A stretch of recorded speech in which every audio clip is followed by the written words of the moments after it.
Hindi na po namin kasalanan nyo kasi kayo napaparo. Dapat ginawa ninyo kanina, sinabay nyo 15, saka yung 18. Pwede naman isabay eh. O at least, nagawa naman nyo sa ibang category. Tapos yung kumabot ng gabi. Sir. Zombie Apocalypse.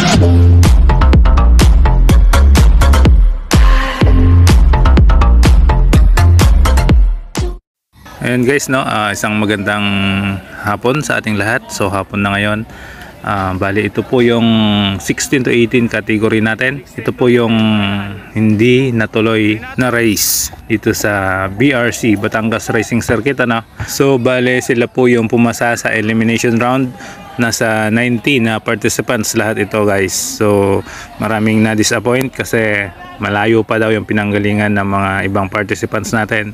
Kaya maraming nagagalit, especially yung mga team managers ng bawat team guys.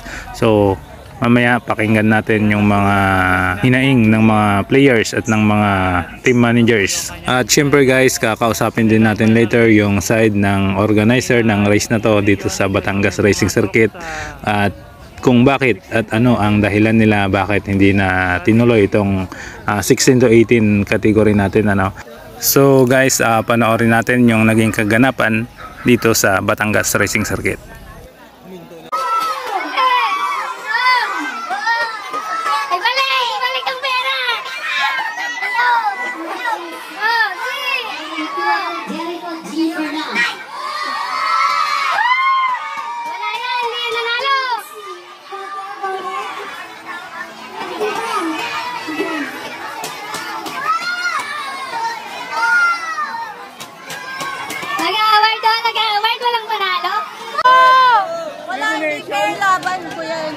Nag-promise sila.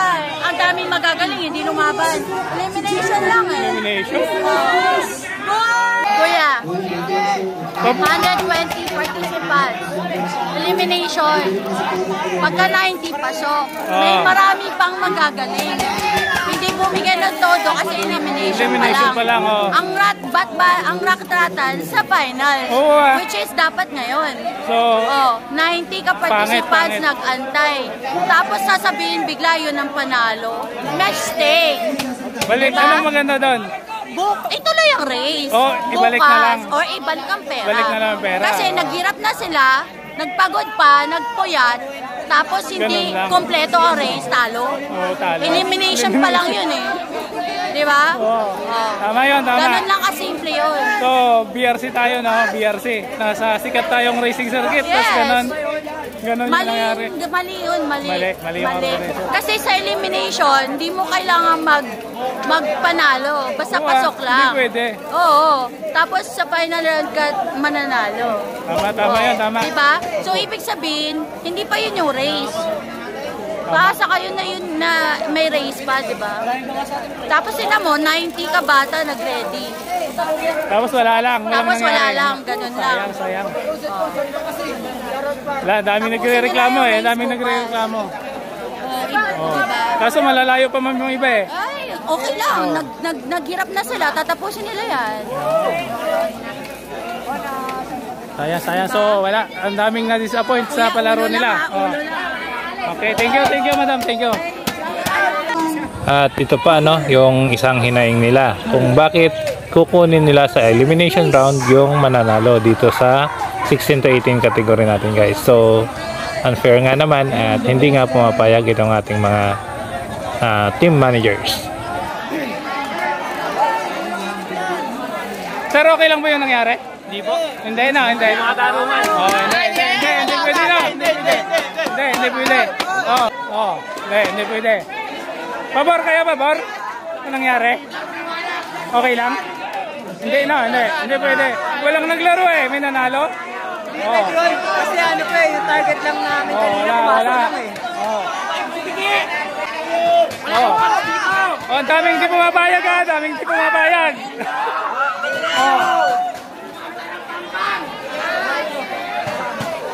Payag kayo sir sa ganung nangyari? Payag kayo? Ay, yung hatol nila eh. Galing kalbo!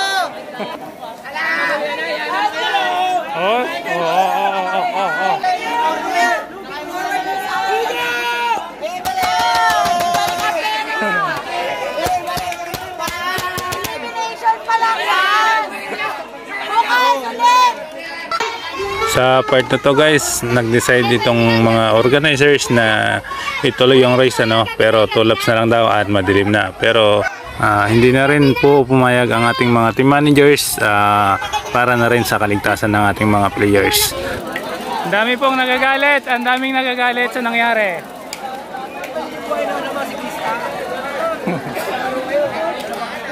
BRC, ngayon lang to nangyari sa BRC. Oh, ang dami. Hindi natuloy.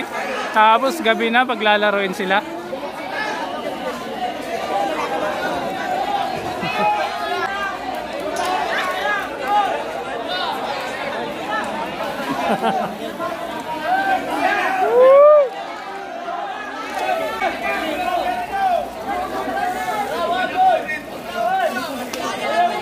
Hoy, wag na kayo maglaro! Wag na! Disgrasya lang kayo. Wag na kayo maglaro. Balik na lang yung pera. Wala, madisgrasya lang kayo. O, ano masasabi mo, sir? Wala po. Wala pa. Hindi dapat ganun, no? Sabi elimination daw eh. O, bakit Dapat, i-award? pwede po sana kung reschedule. Pwede. O, reschedule or balik na lang yung pera. Di naman po, Pwede rin. reschedule lang. Reschedule na lang. So, pero yung malalayo, baka hindi na rin makapunta. Kaya nga po eh, yun nga po eh. Lalo kami, tiga-Kabanatuan pa po kami. Yun. Sinusugal nyo yung buhay ng mga anak namin. Sinusugal nyo yung buhay. Buti kung magkano yung premyo na naibibigay, sinusugal yung buhay ng mga anak namin. Talaga hindi talaga ako pwede. Hindi pwede. Sabi nila safety first, bakit magpapakawala sila tulak? Kasi dapat, ang ginawa nila, sinunod na lang nila yung Dapat maaga pa lang ipisahan na nila. Sige. Sa pa nakakakita naman ang karerang tanghali, nag-umpisa? December 4, tansado mo na yung oras. Reschedule ng December 4, wala nang entry fee. Hindi na po, balik na lang po. Paano kami gaganahan ng December 4? Ganyan yung pakarera nyo. December 4, may laro ng duwat ko, naka-entry na ako. Paano kami magaganahan? Ngayon pa lang ganyan na. Gastos na naman yan. Hindi na kami nadayo dito. Sa amin nga, madam, 16,000. Mas lalo kami, pagkasinan kami. Sa inyo. Tingnan nyo, Okay pa sa inyo. layo nyo Lahat na talaga, nag-final, lahat na sobra. pumasok final, balik na. Hindi talaga pwede yung Mag-entry na lang ulit sa December 4. Oh. Delikado na po yung lugar. Kasi ayun lang nga rin namin. Yun na lang, refund. Wala naman masama doon, pera naman namin yun eh. Ayaw nga rin namin talaga. Sa December 4, magpakarela, di na natin entry kami. Ganun lang naman yan eh. Latest decision after considering the safety of everyone. Council po ang para tonight. But it will be set for December 4. Paggasolina na lang yung pabalik. dapat lang ibalik nila. Hindi naman natin pinag yung pera. Sabi natin. Okay lang.